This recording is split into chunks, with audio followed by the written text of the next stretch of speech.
Hai, selamat datang di Sedang Viral bersama saya Gracia Ben. Teman-teman Liputan 6 DPR RI baru-baru ini resmi mengesahkan Undang-Undang Kesejahteraan Ibu Anak atau UU KIA dalam rapat paripurna Selasa lalu. Dengan demikian, artinya para ibu yang bekerja ini berhak mendapatkan cuti melahirkan hingga 6 bulan, tentu saja dengan skema yang sudah ditentukan ya. Di satu sisi, keputusan ini bisa menjadi angin segar baik bagi saya pribadi, bagi seluruh ibu dan ayah karena menjamin kesejahteraan kaum ibu dan ayah. Di sisi lain yang juga tidak kalah penting untuk disoroti adalah melihat dampak kebijakan bagi sejumlah pihak, salah satunya adalah pengusaha, kemudian para pekerja yang lainnya. Apa yang perlu disoroti agar kebijakan bisa berjalan baik dan bermanfaat untuk semua pihak? Saya akan langsung diskusikan bersama dengan Diah Pitaloka, Wakil Ketua Komisi 8 DPR RI. Saya sapa dulu, selamat siang Mbak Diah, apa kabar? Sehat? Selamat siang, Mbak. Sehat, Oke, Alhamdulillah sehat. Alhamdulillah senang mendengarnya Mbak Diah. Langsung saja ke topik pembahasan kita siang ini Mbak Diah. Setelah beberapa waktu dibahas, tahun lalu juga ramai dibahas soal ini dan akhirnya disahkan. Kira-kira kapan aturan ini mulai diberlakukan ya Mbak Diah? Aturan ini seperti halnya undang-undang, setelah ini prosesnya menjalani proses administrasi masuk ke lembaran negara dan setelah itu ditunggu regulasi-regulasi yang mengatur turunan dari undang-undang ini, bagaimana undang-undang ini berjalan. Nah, tapi pasal dari undang-undang ini sudah disahkan dan kalau saya lihat tren respon positifnya gitu ya dari para pekerja Indonesia ya sangat baik dan ini juga menjadi catatan bagi kerja DPR di hari ini bagi khususnya perempuan dan anak Indonesia termasuk juga di dalamnya ya pekerja perempuan Indonesia gitu. Oke, baik Mbak Diah, mungkin bisa dijelaskan kepada teman-teman Liputan 6 dan juga para pemirsa yang lain, sebenarnya poin-poin apa saja yang menjadi perhatian? Eh, Poin-poin yang menjadi perhatian di undang-undang ini pertama menyangkut perhatian kita, concern kita terhadap pertumbuhan usia anak di dari mulai 1.000 hari fase 1.000 hari pertama kehidupan tentunya dan ini kita juga selain mengedepankan peran ibu dalam pengasuhan anak juga kita mengedepankan pentingnya peran ayah, kehadiran ayah dalam proses dari mulai melahirkan mendampingi ibunya sampai dengan pengasuhan anak yang juga sangat perlu pertumbuhannya oleh kehadiran ayah gitu ya. Jadi ini yang mungkin satu pendekatan yang baru dari undang-undang kita. Jadi pengasuhan anak tidak hanya diletakkan menjadi tanggung jawab ibu, tapi juga menjadi tanggung jawab kedua orang tuanya. Dan lebih jauh lagi apabila peran kedua orang tuanya ini, misalnya bagi keluarga migran gitu ya, yang tidak ada di tempat tinggal, itu juga diperhatikan adanya peran keluarga dan peran lingkungan. Sehingga pemerintah juga berkewajiban atau ikut memperhatikan proses tumbuh kembang anak di lingkungan keluarga dan juga di lingkungan yang lebih luas, di lingkungan tempat tinggalnya gitu. Kalau kita lihat dalam kurang lebih 2-3 hari belakangan juga ada semacam pro dan kontra yang muncul di masyarakat. Salah satunya dari Apindo terkait dengan para pengusaha bagaimana kemudian mengatur regulasi ini ke depan. Apakah sudah ada pembicaraan sebelumnya dalam perumusan Ya, undang-undang ini dengan pihak-pihak ya. terkait? Kita sudah beberapa 2 kali apa 3 kali sebetulnya saya berdiskusi dengan teman-teman di Apindo gitu ya. Mhm. Tapi kita juga sudah melibatkan Kementerian Ketenagakerjaan dalam panja pembahasan undang-undang ini, sehingga undang-undang ini sebetulnya judulnya bukan cuti 6 bulan, cuti wajibnya 3 bulan.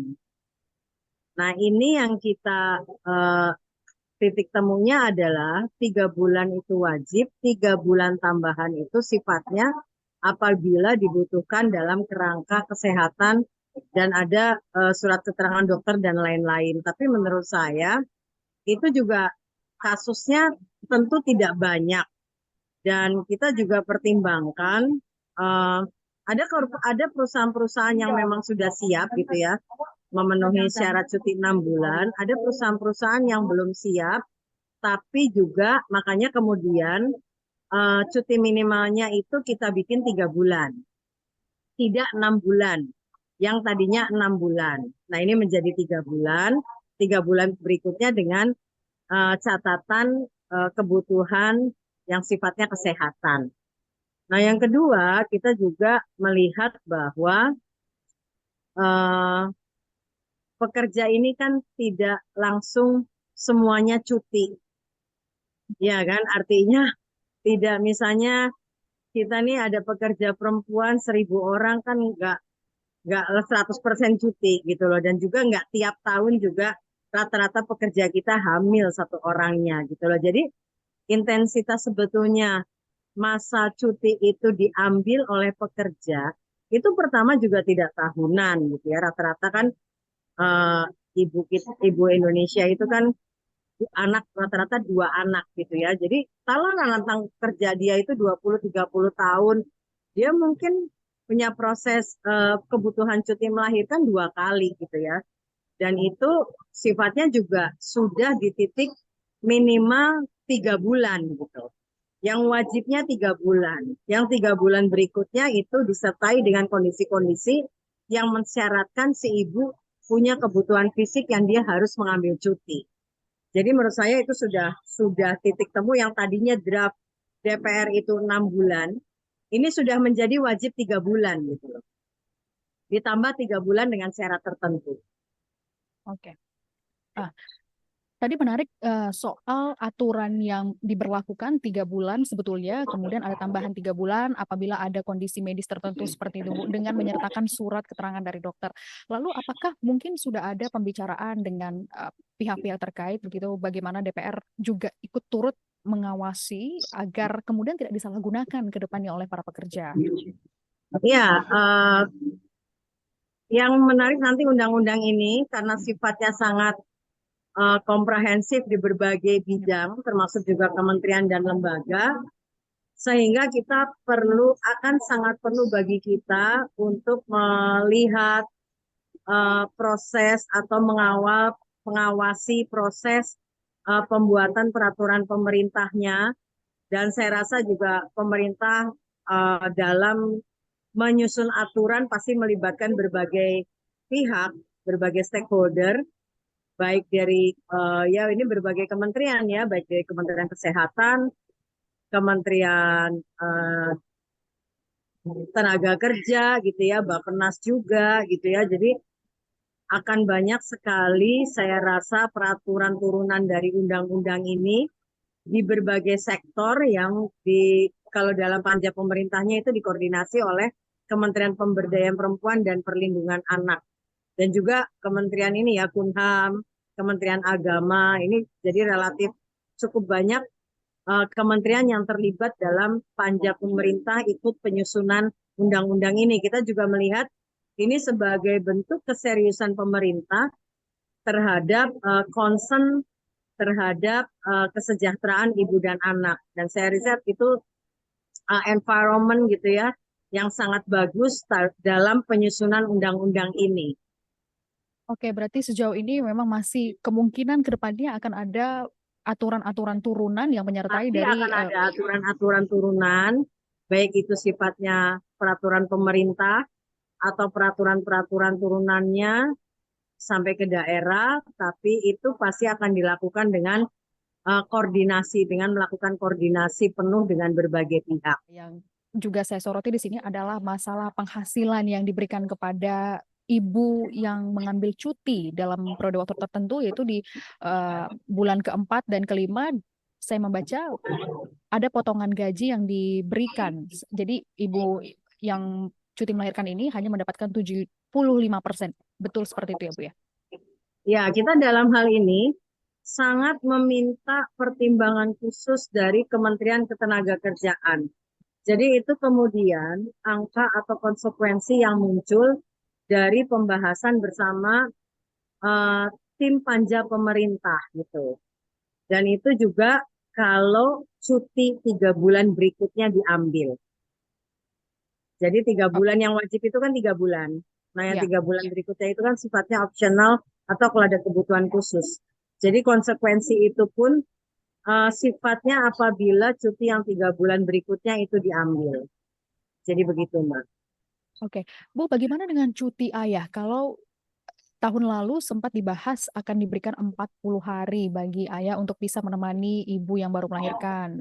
Namun di tahun ini apakah yang disahkan itu juga 40 hari atau hanya 2 plus tambahan 3 hari setelah melahirkan? Nah, ini juga salah satu angka hari yang kita diskusikan bersama untuk kemudian ketemu di titik temu Mhm. 2 hari. Tapi yang paling penting bagi kita saat ini adalah mengedepankan cuti suami sebagai bentuk bagian dari tugas dari kewajiban ayah juga terhadap tumbuh kembang anak. Nah, sehingga angka yang muncul ini baru 2 hari. Walaupun banyak kalangan ini juga ada yang itu harusnya nggak ada yang itu bicara 40 hari kok jadi 2 hari gitu kan. Ya, Nah, ini sangat beragam pasti ya. Biasanya kita nih di DPR kalau bicara kebijakan tentang perempuan, itu ada banyak sekali perspektif. Nah, di titik undang-undang ini kayak misalnya 2 hari. 2 hari yang dilanjutkan eh, apabila 3 hari apabila ada kebutuhan khusus dan bisa kesepakatan dengan pemberi kerja. Karena karakter pemberi kerja ini juga beda-beda. Mungkin ada misalnya perusahaan yang sudah mau memberikan waktu 1 minggu, karena kultur kerja perusahaan juga beda-beda ya. Tapi kita ngambil wilayah wajib minimal 2 hari dengan mengedepankan adanya kehadiran peran ayah dengan cuti suami. Nah, kita berharap perusahaan-perusahaan yang sudah bisa membangun kultur eh, kerja bagi suami yang bisa berkontribusi terhadap proses persalinan atau pengasuhan anak, dia bisa tetap punya ruang untuk memberikan cuti lebih banyak kepada suami yang ingin menjalankan perannya sebagai orang tua bagi anaknya. oke. Bu, tapi dari 40 hari kemudian pada akhirnya hanya 2 hari plus 3 hari jikalau ada kondisi medis tertentu. Ini kan kalau kita lihat dari segi proporsi jumlah hari cukup jauh sekali ya Bu ya, agak timpang seperti itu. Kemudian apa yang membuat DPR pada akhirnya hanya menentukan 2 hari plus 3 hari ini, Bu? Iya, 2 hari itu diasumsikannya menemani istri bersalin dalam kondisi persalinan lancar. Dan apabila ada kondisi khusus yang membutuhkan kehadiran suami, diberikan tambahan 3 hari. Nah, namun apabila ada perusahaan yang ingin memberikan lebih hari, itu bisa dilanjutkan dengan kesepakatan. Jadi ini karena kita membangun satu pola tradisi baru dalam pengasuhan dengan mengedepankan peran ayah. Makanya kemudian angkanya itu relatif kita harapkan bisa diterima oleh semua pihak. Oke, berarti tidak menutup ke depannya kemungkinan untuk menambah hari bagi sang ayah, misalnya menemani ibu ketika baru selesai persalinan, tidak menutup kemungkinan akan bisa bertambah hari seperti itu, Bu ya.